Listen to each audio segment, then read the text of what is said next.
Hello, everyone, and welcome back to my channel, Navigating Midlife Live, coming to you on this beautiful September 1 day, Labor Day in both Canada and the US. I don't know who else celebrates or takes this day off, but anyway, everybody's taking it easy today, except for me. I'm here. So today I wanted to talk about, do you plan for aging? And let's take away all the negativity around the word aging and all that kind of stuff.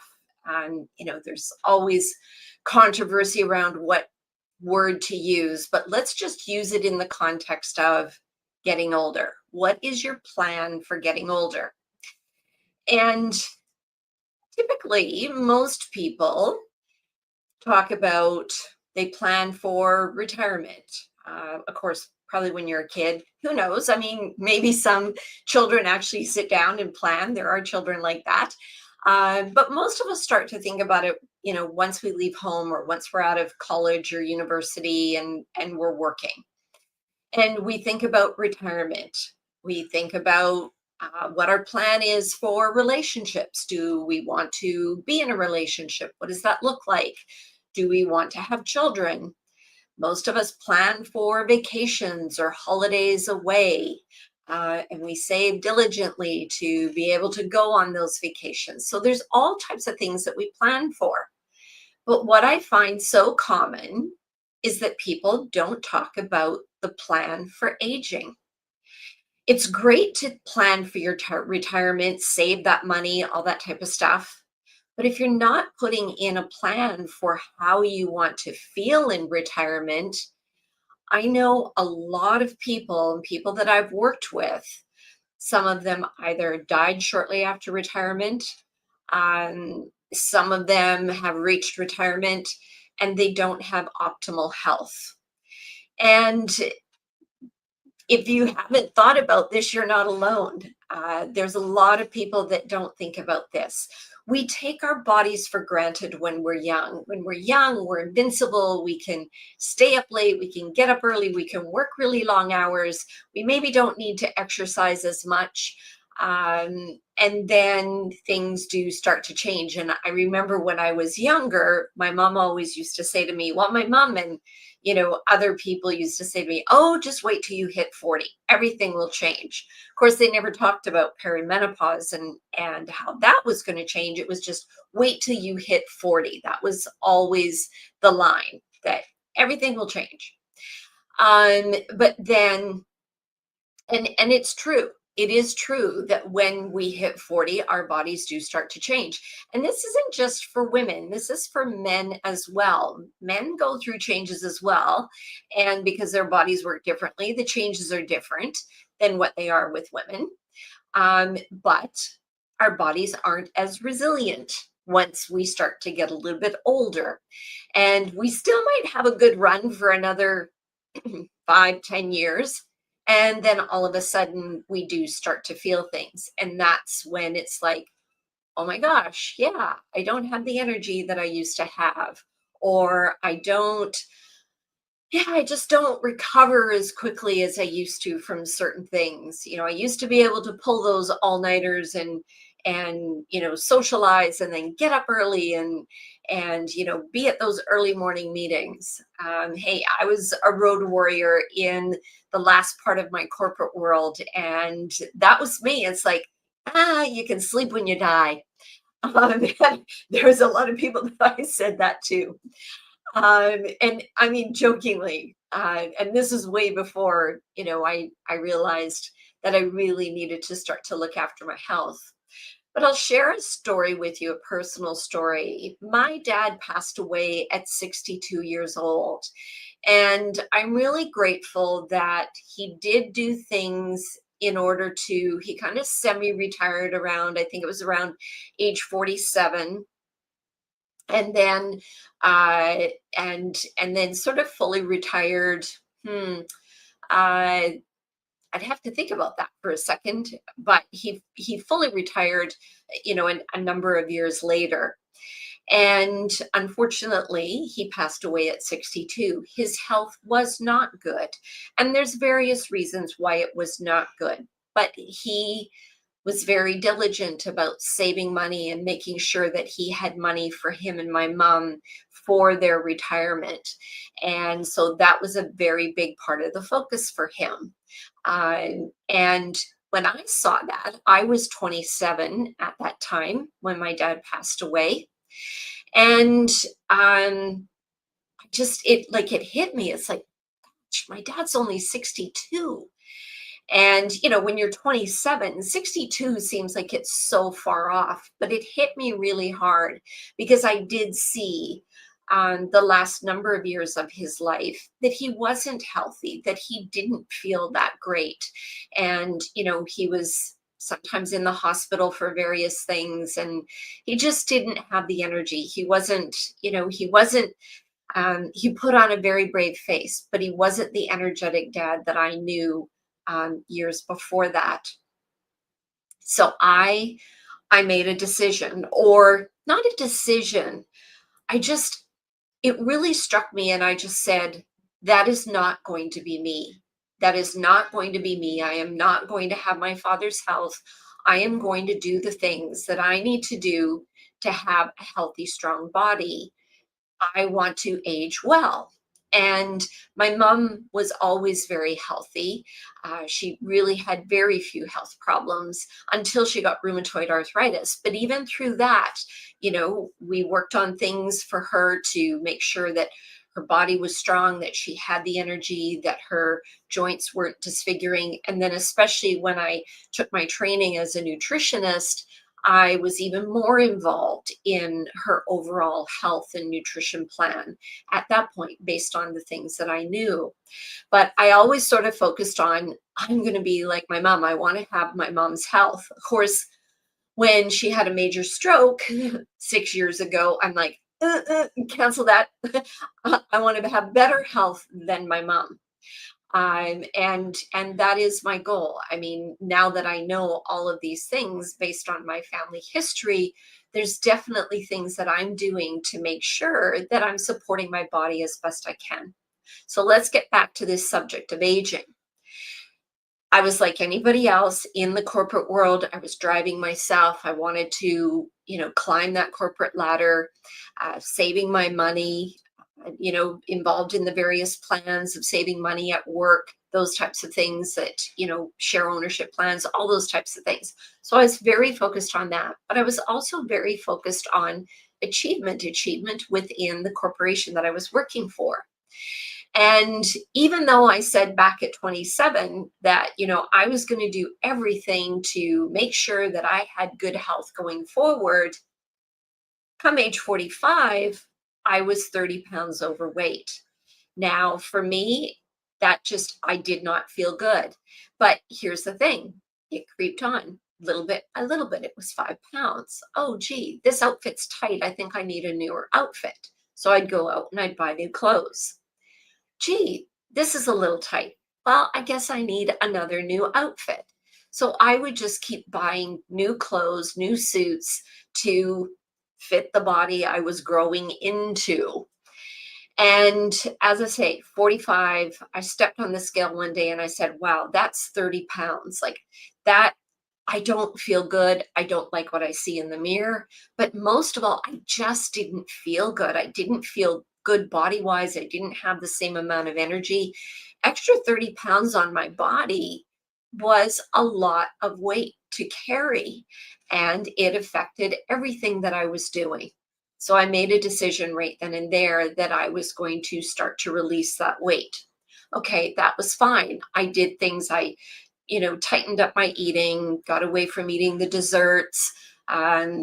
When you're corporate travel, you're going to conferences. So I cleaned all those things up, but I still pushed myself really hard. And really wasn't thinking about retirement. And I'd often say, some of my coworkers would say, you've got a lot of energy, you push yourself really hard, you work long hours. And I'm like, yeah, but one day I'll retire and then I can relax. And of course, I think I know I've shared, I was just before 52 and my body was feeling awful, absolutely awful. everything was a mess. And it really struck me, do I keep working, or do I quit, and do I start to look after my health? And as I say, whether it's morbid or not, I kind of searched some of the people that I used to work with, especially when I worked for RBC and various managers and stuff. Where were they? What were they doing? And a lot of them had passed away.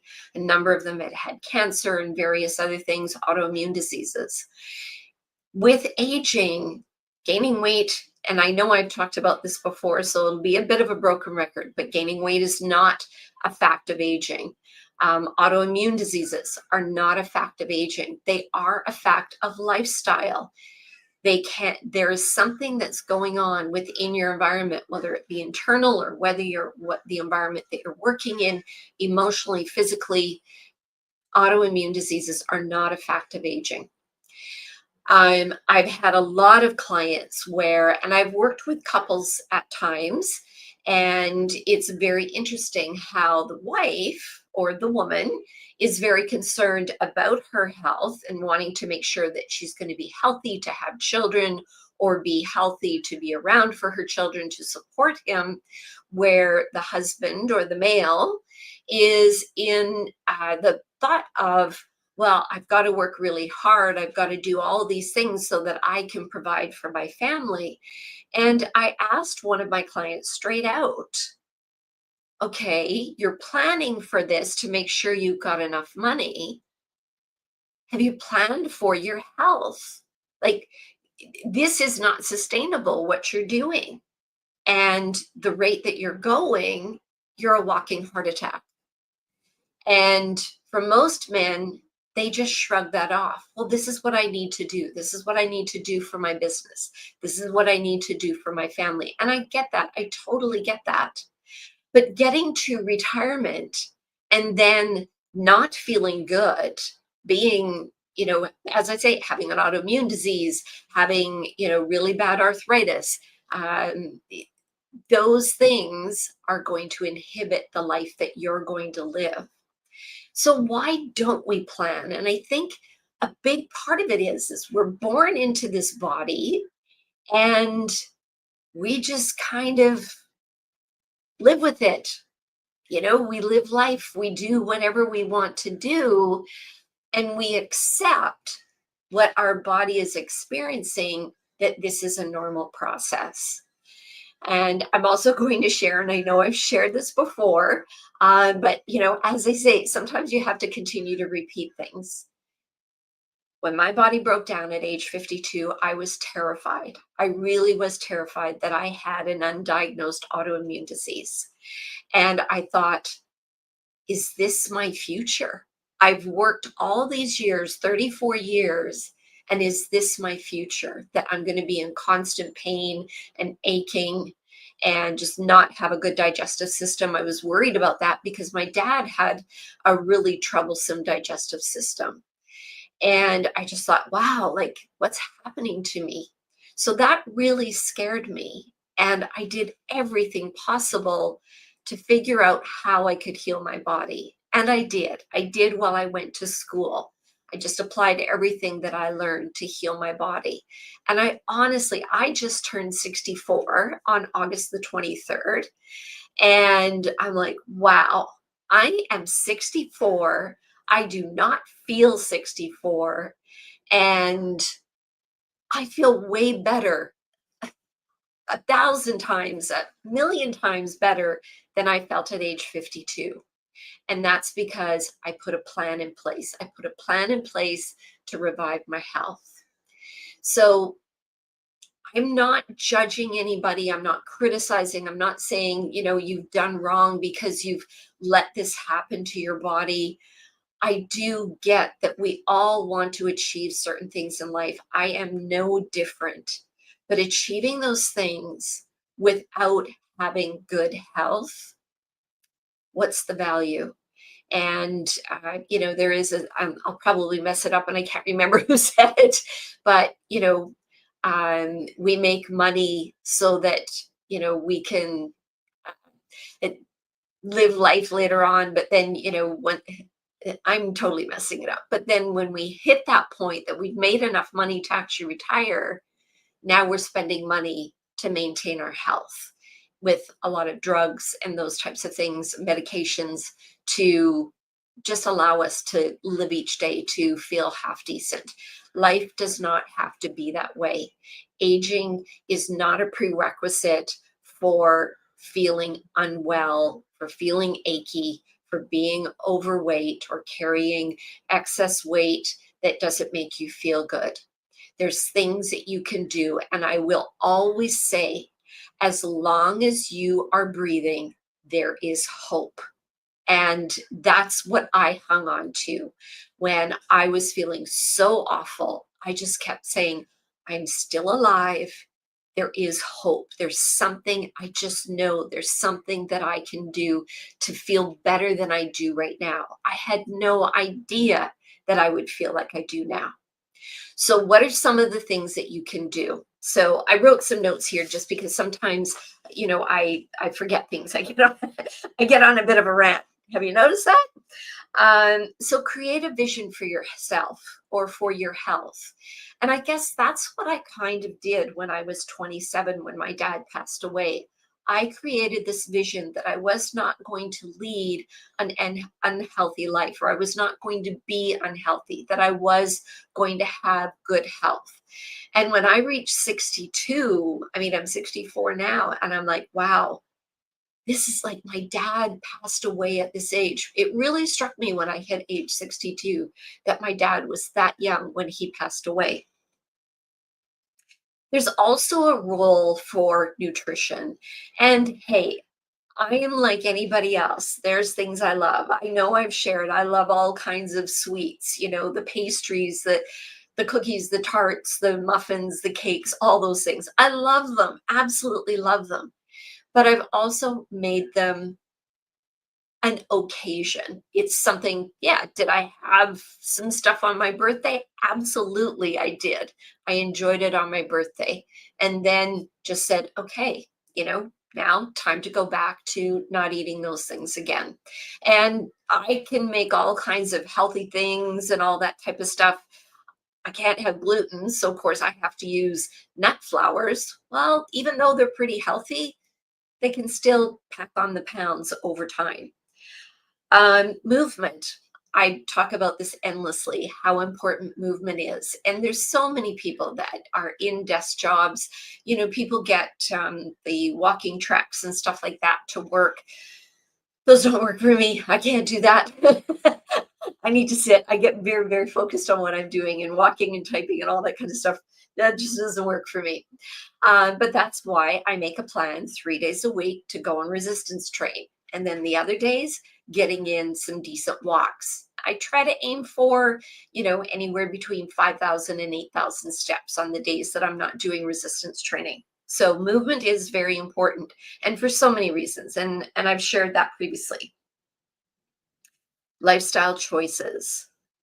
So burning the candle at both ends, or even staying up late. Oh, I'm a night person. This is when I get, my best thoughts. This is what works well for me. Yeah, true. It might work well for you, but over time, as you get older, it is going to start to impact you. And if you're not getting good sleep, I mean, I always recommend to my clients to be in bed, lights out by 10 p.m. Every hour before midnight is equivalent to 2 hours after midnight. So, latest 11 p.m. Being in bed, lights out. And once you get into a habit and you follow it every day, even on the weekends, it is much easier to actually feel tired. I mean, there's a whole process around, winding down and setting yourself up for sleep. So, lifestyle choices. Um, the other thing that I want to share is a practical step. So, we all need to start somewhere. And for me, when I was working on releasing the 30 pounds that I had put on over about 9 years, when I was working on releasing that, it's like, okay, what can I do to start to change things? So I did add in some walking, but that didn't always work out. I lived in Winnipeg at that time. Winters are brutally cold. So that wasn't going to last long. So the one thing that I could do is I just promised myself, okay, I'm cutting out dessert and excess sugars. So I started to look for things that had excess sugars, and I started cutting out dessert and saved it just for special occasions. And that started to make a difference. So the practical step is the one thing that you choose is something that I'd encourage you to choose that you can do no matter what. On the worst day, your busiest day, your whole schedule just kind of, you know, goes into the toilet. What's that one thing that you can commit to that is a benefit for your health and starts moving you towards where you want to be as you age? And then when that one is just like a total commitment, you do it without even thinking. Pick another one that you think that you can add on that's going to benefit you. So, are you going to start to plan for your aging along with your retirement, along with the other things that you plan for, the vacation, all that type of stuff? Are you putting an aging plan in place? So, if you do have questions, I would love to support you. I offer a 30-minute complimentary consultation, and you can go to my website, conniepertula.com. Right on the homepage, there is a spot that says apply to work with me. And I'd love to have a conversation with you. And this isn't a big sales pitch or anything like that. This is just, let's talk. Let's see if there's some things that I can suggest for you that might help. Or do you need more one-on-one direct work to help you get to the goals where you want to be? Or I also have my group membership, Navigating Midlife and Beyond.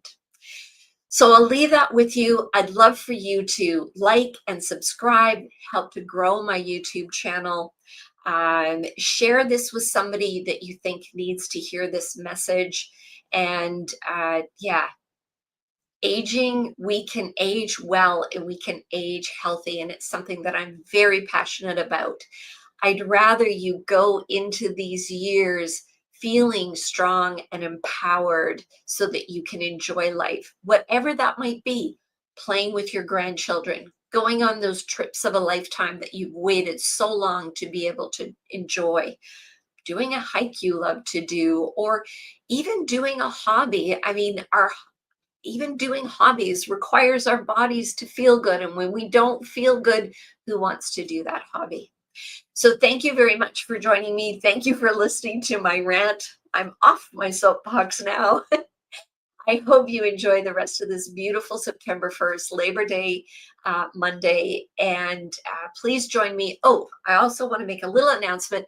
I'm going to move my lives to Tuesdays at 2 p.m. So same time, I'm just going to move them to Tuesdays. That works a little bit better with my schedule. And so, yeah, I don't know what the topic will be next week or whether I'll have a guest, but please join me. I'd love to have you live. If you're seeing the replay, please place your comments in down below. I'll be happy to answer them, and just put hashtag replay. Thank you again and have a great day.